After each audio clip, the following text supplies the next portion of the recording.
ہے۔ لیکن سر شیعہ کتابوں میں ہے کہ شیعہ مسلک کا بانی عبداللہ بن سبا ہے۔ میں ابھی آپ کو بتاتا ہوں کہ نامور شیعہ مورخ ابو عمر بن عبدالعزیز الکشی اپنی کتاب میں معرفت الناقلین عن الائمۃ الصادقین جو المعروف رجال الکشی میں لکھتا ہے کہ عبداللہ بن سبا یہودی تھا، وہ مسلمان ہوا، حضرت علی سے رضی اللہ تعالیٰ عنہ سے اظہار محبت کرنے لگا۔ اس کا جو عقیدہ حضرت موسیٰ کے وصی یوشع بن نون کے بارے میں تھا، وہی عقیدہ حضرت علی رضی اللہ تعالیٰ عنہ سے متعلق اختیار کیا۔ یہ پہلا شخص تھا جس نے حضرت علی رضی اللہ تعالیٰ کے مخالفین کی تکفیر کی۔ اسی بنا پر شیعہ مخالفین کہتے ہیں کہ شیعہ ازم یہودیت سے ماخوذ ہے۔ جی، ہم اس کی تردید کرتے ہیں، اس روایت کی ہم تردید کرتے ہیں، اس دعوے کی تردید کرتے ہیں۔ اس کی وجہ یہ ہے کہ یہ اگر آپ احادیث کی کتابوں میں اختلافی احادیث یا نوادر احادیث یا مجعول حدیث یا جعلی اور موضوع احادیث کا سلسلہ شروع کریں گے تو کوئی بھی مسلک بچا ہوا نہیں ہے کہ جس کے اندر کمزور چیزیں پائی جاتی ہیں۔ یہ آپ کا ہے سر؟ جی ہمارا ہے۔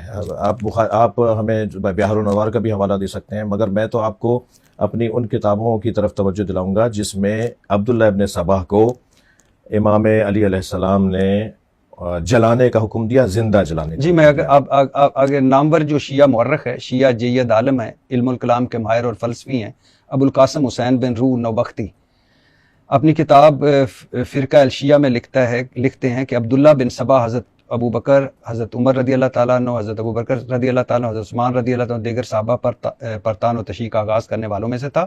اس نے لوگوں کو کہا کہ حضرت علی رضی اللہ تعالیٰ نے اسے ایسا کام کرنے کا حکم دیا۔ حضرت علی کو پتہ چلا تو آپ نے اسے گرفتار کرنے کا حکم دے دیا۔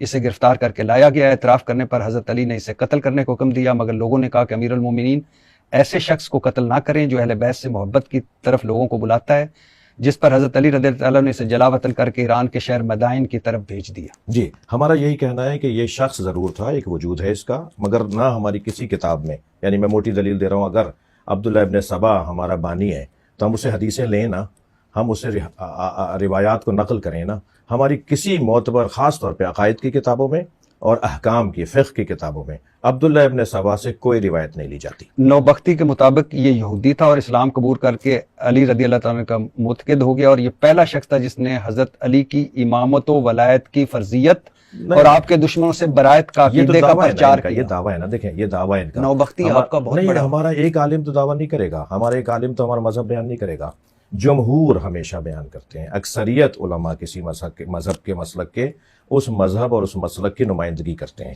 ایک بات۔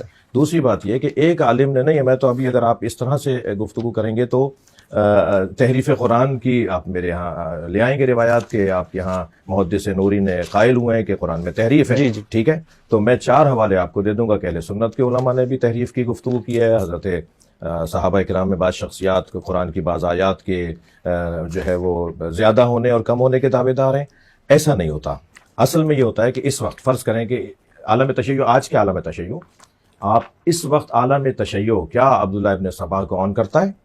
عبداللہ ابن سبا کو ہم آن نہیں کرتے، ہم اس سے دین نہیں لیتے، ہم اس کی مذمت کے قائل ہیں، ہم اس کی لعن کے قائل ہیں، ہم اس کی لعنت کے قائل ہیں۔ کبھی کبھی ایسا ہوتا ہے کہ کسی مذہب کا بانی، اس کے مذہب کے ماننے والے اسی کے اوپر لعنت کرتے ہوں، ہم یکسر اس کو مسترد کرتے ہیں، اس کو ضال اور مضل سمجھتے ہیں۔